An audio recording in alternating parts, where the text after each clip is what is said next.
Welcome to the Personal Pension Radio Podcast, where it's all about helping you complete your financial journey to retirement. Discover time-tested strategies and get unconventional insights into wealth building and retirement that actually work. Break away from the herd and go for the retirement you dream of. And now, here's your host, the income engineer, Kraig Strom. All right, back on Personal Pension Radio. Thank you for being here again. Really appreciate all the support. I absolutely appreciate the support, the questions, everything that comes in.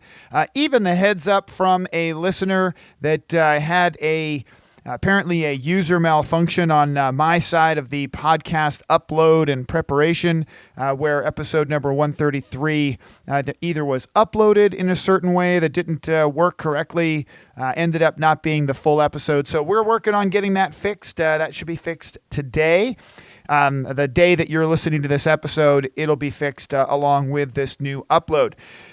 Now, let me jump right in. Why am I called the income engineer? Someone asked me that recently. It's because I am passionate about the conversation around what happens after you exit your work life, whether it's sell your business or officially retire from your job as an attorney or as a CPA or as a plumber. What happens after you have saved up all this money and you followed the typical financial advisory retirement plan, which is save, save, save. My joke, if you haven't heard it, is the answer to retirement. When you talk to a classically trained Wall Street financial advisor, the answer to retirement is always save more money. The answer to college is always save more money. If you want to buy a car, you've got to invest more money. And if you get a flat tire, it's because you did not invest enough money. If you lost your dog, you clearly did not invest enough money. Hopefully you get my point that the typical retirement planning idea behind or around retirement is that investments will fix it all, that you just have to invest more money. The reality is, and the economics are, that retirement income is not solved, maximum retirement income is not solved with accumulating more or investing more. It's not going to happen without an actual structured plan. So that's where my passion for retirement income planning comes from. Optimization of that post-work lifestyle does not happen with a product. You've got to have your investments, your life insurance, your 401k, real estate, annuities, Roth IRAs, 401ks, all of those things by themselves will not help you maximize retirement income. You've got to have an integrated approach. That's where my passion is. Now, quick disclosure, I am not an attorney. I am not a certified public accountant. I am a certified financial planning professional. All that said, and as good as I might be as a financial planner, please don't act on things that you hear on this show as if it's advice for you and your specific situation. It is not.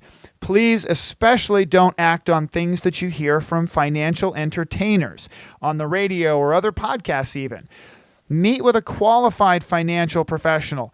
Hopefully somebody who's actually worked hard enough to get a certified financial planning designation. Someone who has really put in the time and effort where he or she is looking to get to know you, to follow a very specific financial planning process before you actually get advice that you might act on.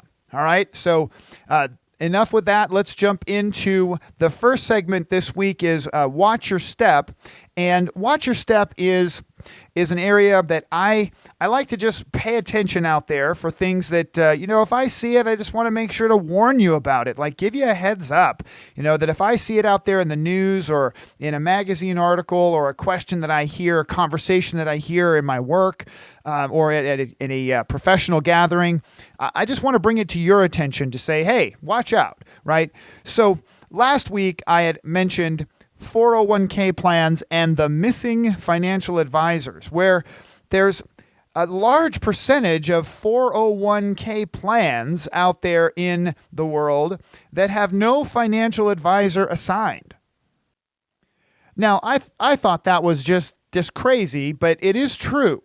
that you have a lot of business owners that offer the 401k, but they don't actually have a financial advisor available for their employees to call upon. They generally have to call into a call center that really can't give them much help at all. So if that's your company, I would encourage you to look at an option perhaps that you could have a financial advisor assigned to the plan, someone that your employees or you as an employee of the company might want to suggest that so that you can actually have that access to that kind of a resource, okay? It generally doesn't cost significantly more, and in many cases it doesn't cost more at all. It just doesn't happen as much as I think it should, where a financial advisor is associated with a 401k plan. Well, enough about that. If you want to listen to my full take on that, that's the previous episode. Now, this week, I want you to watch out for this. There's been a number of times that I've heard this conversation come up that people have that are fortunate enough to still actually have a pension. A pension is a guaranteed retirement income stream from your employer. Now, most people who have pensions actually work for a government agency or of some kind today. There's not very many companies that offer pensions anymore. You might have old pensions offered by companies like IBM, some of the aerospace companies, manufacturing companies, but not very many true pensions left. So that's why this warning is so important. Please hang on to that pension, right? If you're lucky enough to have one, you've got to listen to this carefully.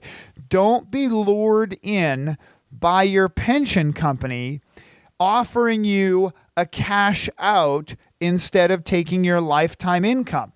I've looked at this kind of question many times over the 18, 19 years that I've been doing this, and the math never adds up. The math always adds up in favor of the company offering the buyout. So if you actually have a pension, and even as small as a pension might be I've seen $400 a month, and somebody said, oh, well, it's only $400 a month. I'll just cash out, and I'll just take the lump sum.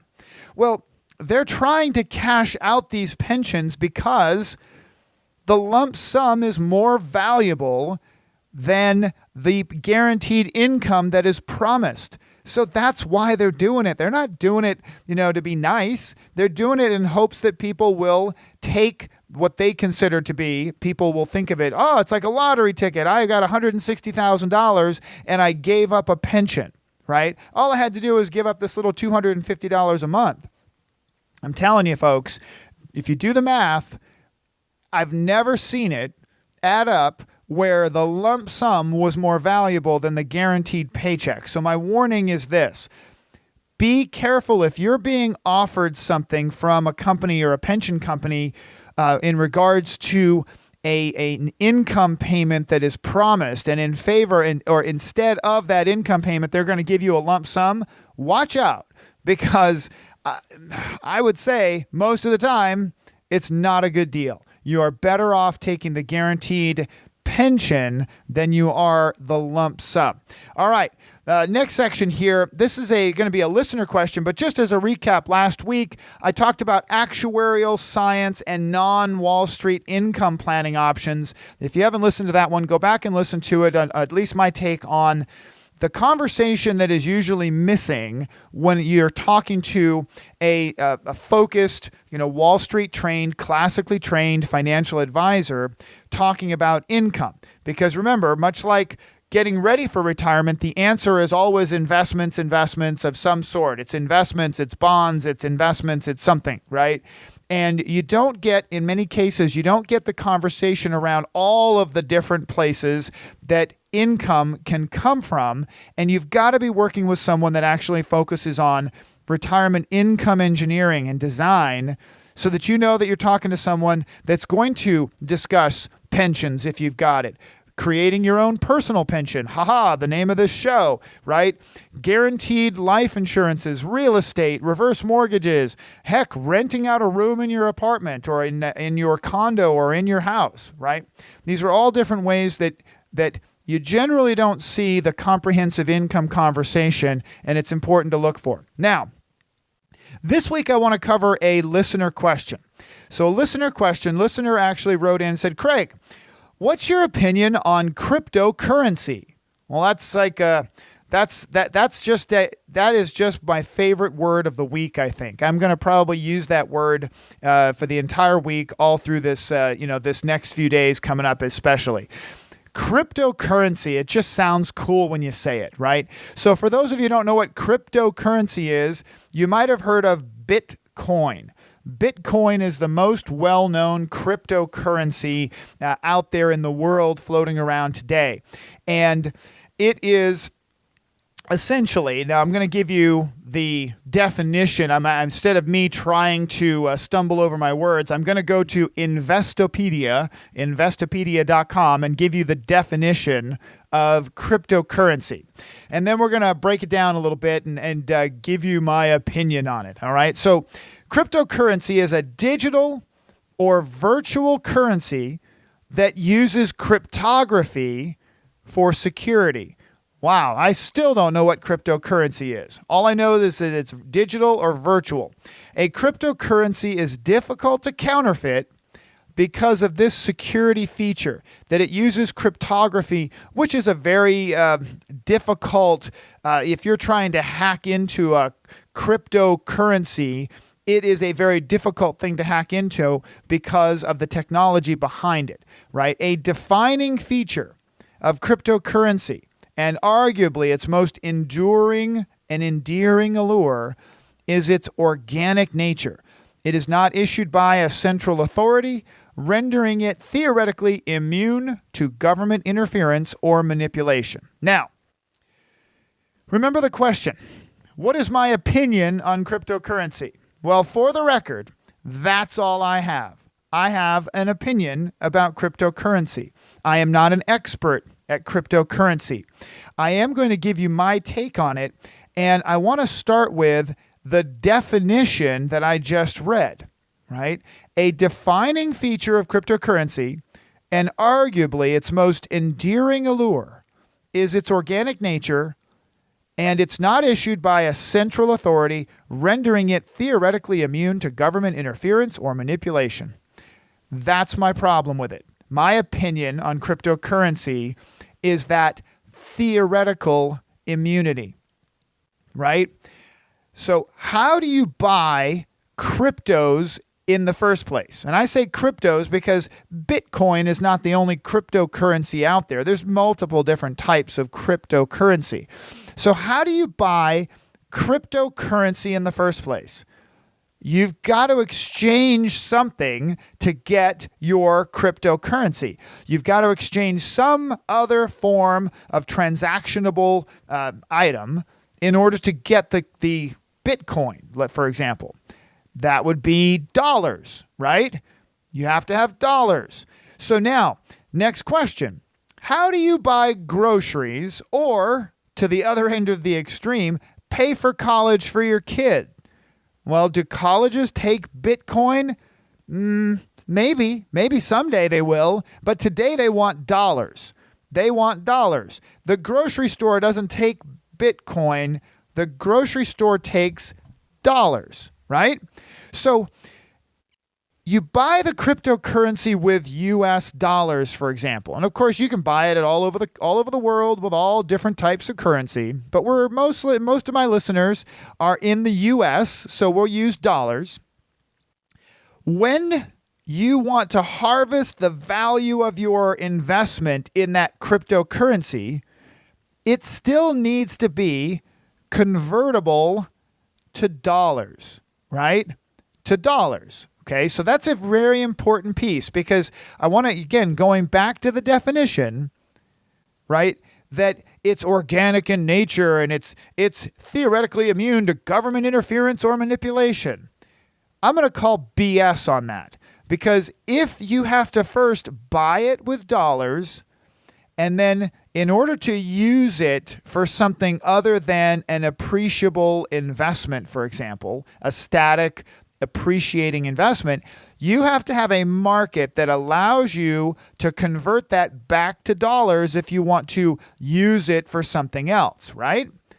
Okay. I'm going to come back to that. Next, how many air quotes Russian hackers are working on breaking the cryptocurrency code? You can better believe there are a bunch of top-level hackers all over the world that are just fighting tooth and nail, that are up until midnight every single day, working 24 hours a day to figure out how to crack into the cryptocurrency code. In fact, Bitcoin, the big well-known one, has been affected by, according to the report I read, over 40 different thefts. One of those thefts totaling over $1 million that they were hacked, right? So this is a system that operates entirely on the virtual level, computers and digital level. So you find the right group of hackers. How soon will it be before cryptocurrency is hacked in a big way? I don't know. I mean, $1 million is a big way, but there's billions and billions of dollars floating around in cryptocurrency at this point, right? So that's a big concern.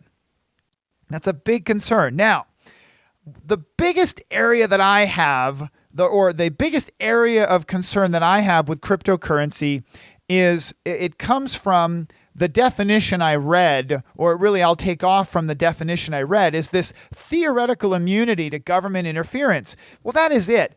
There is no such thing as immunity to government interference or manipulation. When you have a currency, right, a currency, that's what they're trying to say, is this is a currency. It is, in my opinion, not a very good currency. Because if the zombie apocalypse happens, I cannot rent a tractor or buy more guns and ammo with Bitcoin, okay? If we have a world calamity, Bitcoin will not be a transactionable item that I can actually buy bread to feed my family. It is not a currency. It is not something that I can actually use in that kind of an event. So it's an investment. Yes, I got that. I'll give it that, right? But the reality is that the world financial system, the banking system on this planet, is already essentially a cryptocurrency market, right? So let me tell you, I went in a few weeks ago, I sold a truck. I have a hobby as a car dealership license, and I sold a large truck. And I had this check from, it was a company check for over $56,000. It was about $56,800. And the check was written on a local bank, a very large regional bank. And I walked into the bank and said, I would like to cash this check. My idea was I would cash the check and then just walk right across the street and deposit the cash in my bank. Now, I haven't tried to cash a check in a long time, but now I went into this bank and this was a check written on one of their accounts, and the lady behind the counter says, "Oh, we can't cash that." I said, "Well, it's your check. So you should be able to cash it." She says, "We don't have that much money in the bank." $56,000 check, could not cash the check in the bank. Unbelievable. So my point is this. There's very little real money left in the banking system. Relative to the overall, quote, money supply, there's very, very little real money. Worldwide, there is said to only be $1.2 trillion in actual physical currency left.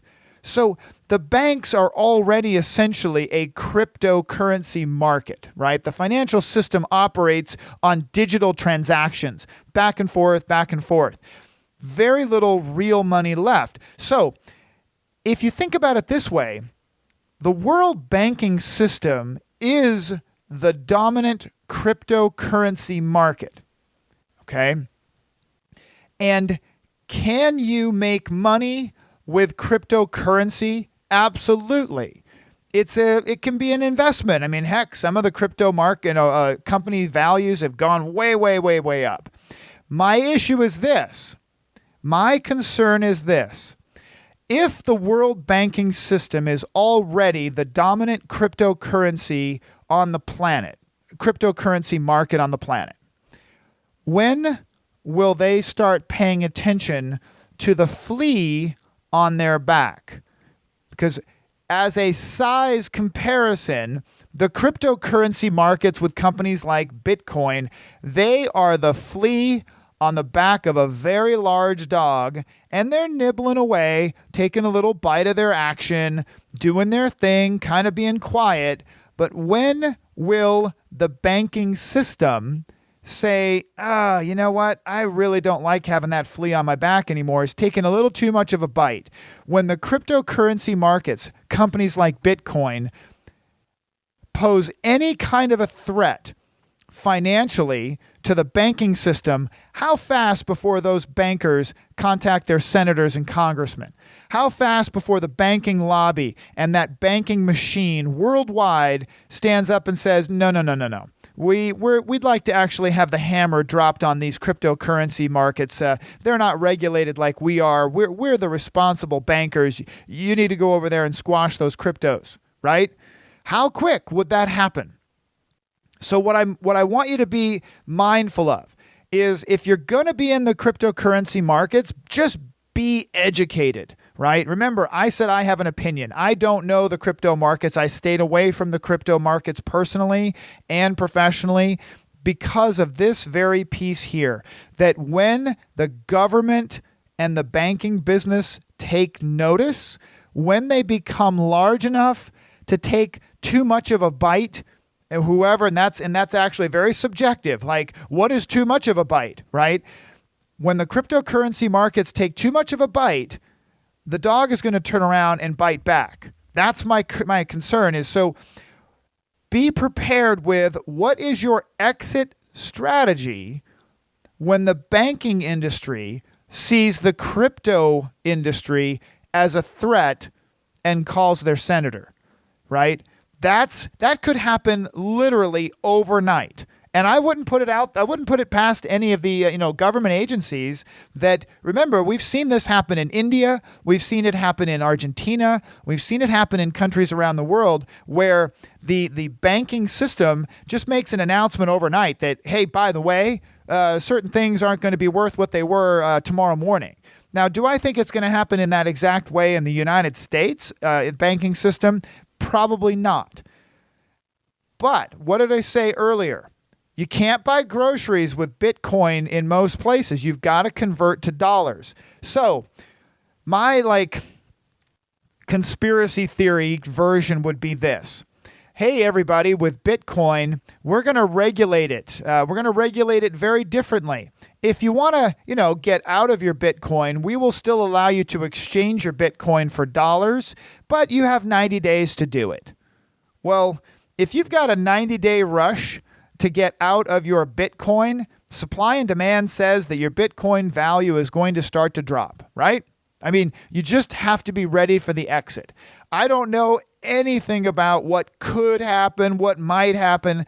I just want to make sure that that you have a perspective on it that goes beyond the just being shiny and new. Now, moving on, I want to make sure that I've had a lot of folks who have actually taken advantage of it. I really appreciate the feedback. And what I'm talking about is the EMoney, access to EMoney, which I have been offering to listeners now for a couple of months, and just the response has been great. I appreciate all the feedback. People love the cash flow planning and estate planning. There's a lot of great resources there with EMoney. So if you would like to take advantage of EMoney, you're welcome to still send me an email, Kraig, Kraig, at kraigstrom.com, STROM, and just the subject line, EMoney. And I'll sign you up for your own EMoney account, and you can start using it. It's a great tool for aggregating all your data, and you can see your cash flow, and it's a great thing. Now, please, a little reminder for everybody. This happened, something happened recently that it's kind of scary stuff. So please don't skip your regular checkups, right? This regular checkups where I have to tell you, this happened long ago with my own father. Please if you've got access to a decent doctor, go visit the doctor. Don't be stubborn about it. We lost a good friend in our family because surprising, most of the time it's not ladies who will skip this kind of stuff. She did not go to the doctor. She kept skipping her medical exams and went several years and didn't go just for her regular scheduled checkup. So she ended up going to the doctor this year, right? It's been several years, and she went to the doctor this year because she was in pain. Well, she was in pain because the cancer that could have been caught 2 years ago had been basically growing out of control for the last several years, and finally got to the point where it was too painful, and she finally went to the doctor only to be told, hey, you've got months to live. I mean, this is an extreme example, folks, but still, it's like you have access to it, right? You've got it. Use it if you have access to it. Please go get a checkup. Take good care. We don't have a promise of tomorrow. So what you do today really is entirely up to you if you take action, and how long you wait. Oh my gosh. In the financial world, time is critical. In your just regular general health, time is critical. Please get yourself in there, get a good checkup, make sure that everything's okay, even if you think it's already okay. I'm mostly talking to you guys out there because, the guys, they were all so stubborn and manly. We don't go and get these kind of things done. But ladies, don't miss it as well. Please prioritize it. It's so important. The future truly does belong to those who take action, right? So please get out there, take action. Keep those questions coming. I really do appreciate it. Have yourself a great week. We'll talk to you again soon.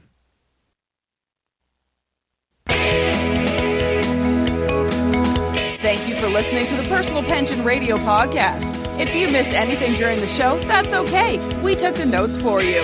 Check the show notes for links, offers, and a full transcript. And don't forget to head over to personalpensionradio.com and download your free retirement income report. While you are there, we would appreciate some iTunes love. Please leave us a fantastic rating on iTunes by going to personalpensionradio.com/iTunes. Thanks again for listening. Now for the disclosure. Information presented is for educational purposes only and is not intended for solicitation, sale or purchase of any security or financial product. Be sure to first consult with a qualified financial advisor and your tax professional before implementing any strategy discussed here. The term personal pension refers to a marketing name designed to educate future retirees and retirees about the economic principles behind creating their own pension-like income. The term personal pension is not intended to be confused with a defined benefit pension plan offered by an employer or by a government entity.